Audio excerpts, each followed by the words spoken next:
कुरान में मौजूद इन निशानों का क्या मतलब है? आइए जानते हैं इनका मतलब। ये निशान बताते हैं कि आपको रुकना ही होगा। अगर आप इसे नजरअंदाज करके पढ़ते रहें तो मतलब में बदलाव आ सकता है। ये निशान बताते हैं कि बेहतर यही है कि आप जारी रखें, हालांकि अगर आप रुकना चाहें तो कोई हर्ज नहीं। ये निशान बताते हैं कि बेहतर यही है कि आप यहां रुक जाएं। रुकने से अर्थ ज्यादा स्पष्ट हो जाता है। जीम का निशान बताता है कि यह 50-50 मामला है। आप रुक भी सकते हैं और जारी भी रख सकते हैं। ला का निशान बताता है कि यहां आपको तिलावत रोकनी नहीं चाहिए।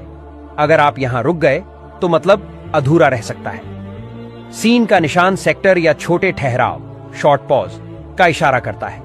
यहां हल्का सा ठहरना सही माना जाता है। अगर दो जगहों पर एक ही तरह का निशान हो तो इसका मतलब है कि आप इनमें से किसी एक जगह पर रुक सकते हैं, मगर दोनों जगह नहीं। यह निशान बताता है कि यह किसी सूरह चैप्टर का एक 8वां हिस्सा पूरा हो गया है। अगर यह निशान देखें तो यहां आपको सजदा, सुजूद करना चाहिए। यह सजदा तिलावत का हिस्सा होता है। यह निशान आयत के अंत का निशान होता है। सुन्नत यही है कि हर आयत के आखिर में रुक कर पढ़ा जाए। कुरान सही तरीके से पढ़ने के लिए इन निशानों का ख्याल रखना जरूरी है। इसी तरह और जानकारियों के लिए हमें फॉलो करें।